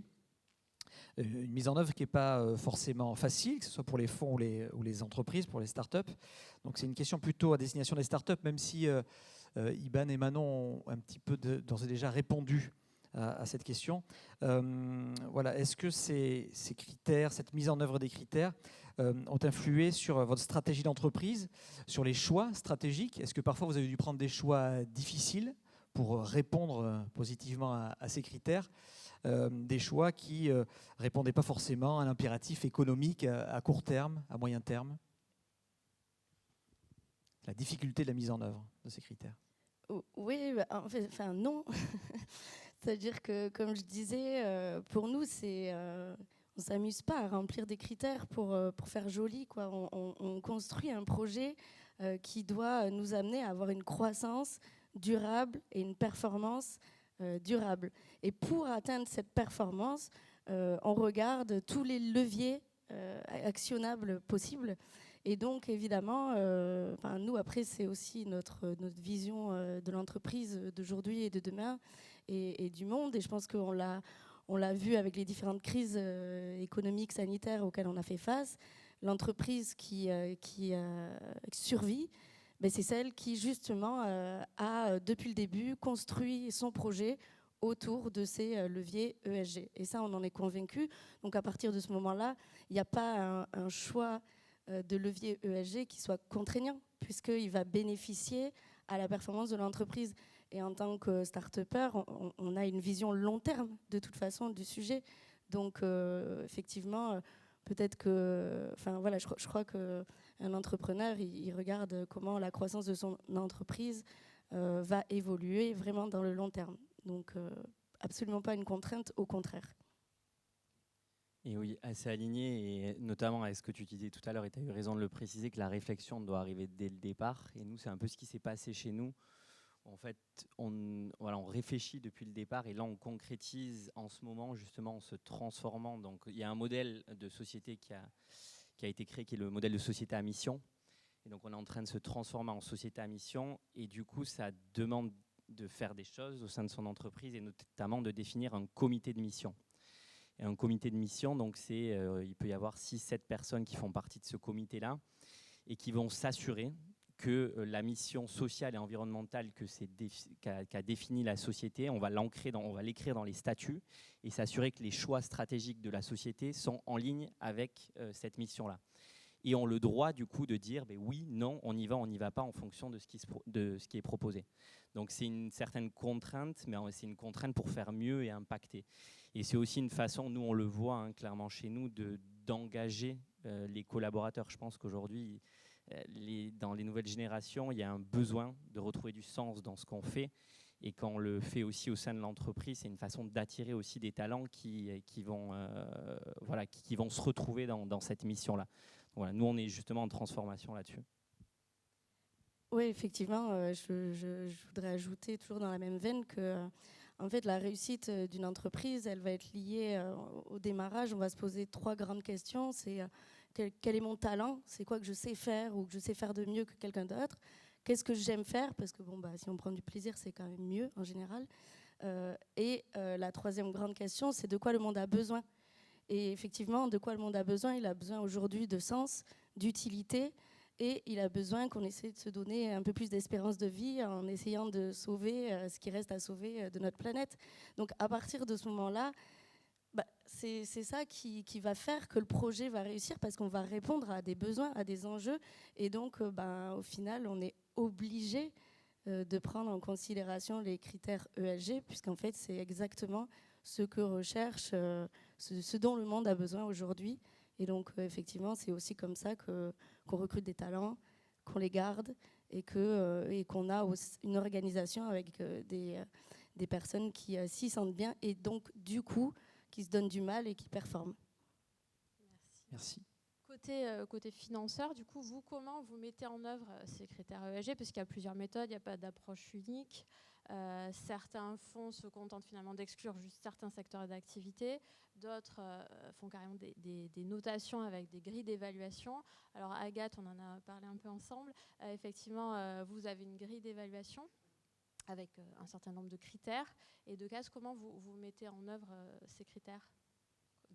Je pense qu'effectivement, ce qui est important, c'est qu'effectivement, pré-investissement et même au moment de la rédaction de la note d'investissement, en fait, on a des grilles d'évaluation sur tous les critères ESG. Donc, on pose des questions aussi aux startups en leur demandant, pour voir s'ils rentrent effectivement dans les cases, entre guillemets, ce qui donne un scoring, en fait.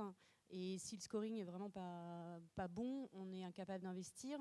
Après, ça, c'est la première étape. Donc, ça va rentrer vraiment dans notre note d'investissement et c'est essentiel. Après, c'est la mise en place aussi, je pense, qui est intéressant, c'est que selon le type de société, c'est vraiment des sociétés à impact. Il y aura effectivement la mise en place d'un comité impact, mais là, je parle aussi pour IBAN et Purnat, puisque je suis actionnaire de leurs 2 sociétés. Mais je pense que ce qui est intéressant aussi dans des startups qui ne sont pas essentiellement impact, des pure players impact, c'est dans les comités stratégiques de traiter le point impact et le point ESG. C'est plutôt dans le suivi de la participation. Je pense que c'est ça ce qui finalement nous apporte le plus d'informations. On en parlait aussi à midi, mais je pense qu'avec d'autres investisseurs, mais je pense que c'est ça qui nous apporte le plus finalement, parce que aujourd'hui, tu ne peux pas vraiment mesurer l'impact net de la société. Tu as plein d'indicateurs en fait, d'impact, quelque part.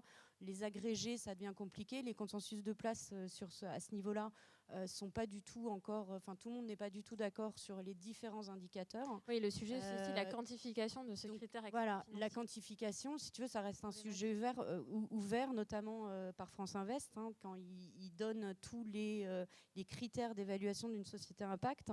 Ils finissent à la fin par dire, finalement, 1, on ne peut pas mesurer l'impact net. 2, on est incapable d'agréger les indicateurs. Et 3, en fait, il y a aussi un sujet sur quelle activité de la société va être complètement à impact et comment finalement on arrive à déterminer les activités qui vont être complètement à impact, ou est-ce que toute la société doit être à impact, ce qui va dépendre aussi évidemment de la taille de la société et différentes activités. Et tu parlais justement du suivi de la participation. Comment je m'adresse à tous les investisseurs, mais comment vous pouvez mettre en place, alors moi je le vois dans certaines sociétés, je vois que les financeurs aujourd'hui, ils imposent souvent des clauses dans les pactes d'associés, ils imposent aux dirigeants de prendre en considération tous ces critères ESG. Il y a des comités, comme vous le disiez tout à l'heure, qui sont mis en place. Comment vous assurez ce suivi?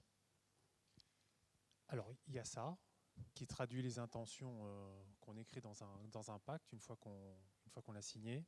Et bien évidemment, ces intentions, il faut les mettre en œuvre. Les moyens sont vraiment très dépendants de la taille du deal, de la taille de l'opération, de la maturité, parce que nous, notre premier sujet en tant que financeur, on finance des entreprises, des projets d'hommes et femmes entrepreneurs.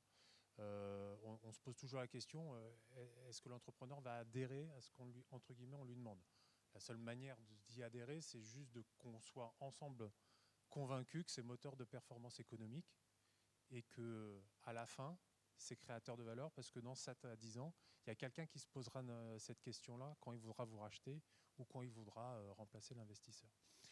Donc, quand on est, je vais parler en tant qu'observateur et acteur, hein, lorsqu'on est dans des opérations de plus grande taille, effectivement, il y a des sociétés de gestion ou des sociétés d'investissement qui ont des capacités de suivre ces éléments-là parce qu'ils ont constitué des équipes. Et donc ces équipes-là vont définir un ou deux critères discriminants à l'entrée et surtout trois critères de progrès dans lesquels il y a un engagement fort en disant j'ai investi chez vous pour un projet d'entreprise et pour atteindre une performance économique, mais également parce que l'on souhaite que vous soyez en démarche de progrès sur tel ou tel point. Alors, il y a la question du comment, c'est toujours lié à la question des moyens. Effectivement, quand on fait une levée de fonds de 500 000 € ou 1 million d'euros, on n'a pas tout à fait les moyens d'action en termes de mobilisation de cabinets externes ou de ressources internes que quand on fait une levée de fonds de 10 millions. J'imagine que les startups n'ont pas forcément les moyens financiers et humains pour compiler toutes les informations et vous les transmettre. Je me mettais même du côté investisseur. Il y a des équipes qui ont des équipes dédiées à cela. Ce qui fait un peu la distinction entre ceux... Il faut faire remonter aussi les informations. Enfin, c'est aux sociétés de faire remonter les informations. Et c'est là que parfois, je pense que ça peut être compliqué quand on est start-up de mobiliser du temps. Absolument, il faut qu'on adapte absolument la chose. On ne va pas demander déjà, on ne fait pas toujours un audit environnemental auprès d'un investissement. Voilà, on mesure les, entre guillemets, à l'entrée les moyens par rapport à la taille de l'entreprise et des moyens et de la taille de l'investissement. La question, c'était le comment. Le comment, c'est aussi faire appel à des cabinets externes qui nous accompagnent qui accompagnent l'entreprise donc dans la remontée de ces infos-là et surtout le traitement et l'accompagnement. Donc on fait beaucoup appel à l'externe, mais encore une fois, lorsque la taille de l'opération, la taille de l'entreprise le permet. Merci. Pardon. Donc nous, on n'intervient pas en capital, hein, donc on n'a pas les mêmes modalités du tout d'intervention. Par contre, dans la façon dont on analyse les dossiers pour déterminer des lauréats d'appel à projet qui obtiendront une subvention de l'agglomération par la suite, on a travaillé à une évolution de nos dispositifs. Donc on a un dispositif, par exemple, qui est un appel à projet éco-innovation qui, de base, intègre l'impact environnemental du projet que l'on va soutenir. Et on demande de façon très concrète que cette réduction d'impact soit mesurée et que ça soit vérifié voilà, de façon chiffrée, argumentée. L'autre dispositif que l'on a fait évoluer l'année dernière, c'est notre règlement d'aide à l'immobilier, qui permet d'accompagner des entreprises de production artisanales ou industrielles dans la construction de leurs bâtiments. On a réfléchi à comment formaliser une grille d'analyse. Est-ce que c'est une bonification qu'on va apporter? Et finalement, on a préféré introduire une éco-conditionnalité.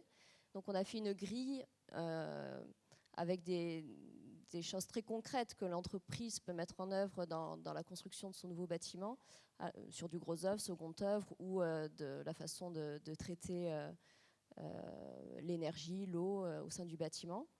Et donc toutes ces dispositifs, toutes ces actions qui peuvent mettre en place dans le bâtiment sont scorées, et il faut un score minimum pour pouvoir accéder après à une subvention au titre de ce règlement d'aide à l'immobilier. Et ensuite, sur les autres dispositifs que l'on porte, on est en cours de réflexion pour voir comment intégrer les réductions d'impact, mais dès l'entrée, de façon mesurable. Voilà. On voit que les trois critères ESG sont rarement mis sur un même pied d'égalité et varient d'un fonds à l'autre ou d'une entreprise à l'autre. En France, en tout cas, le critère qui est plutôt privilégié, c'est l'environnement. Le social passe plutôt en second plan. Vous, alors je m'adresse à la fois aux startups et aux sociétés et aux financeurs. Quel est le critère que vous privilégiez? Alors, Purnat et Flity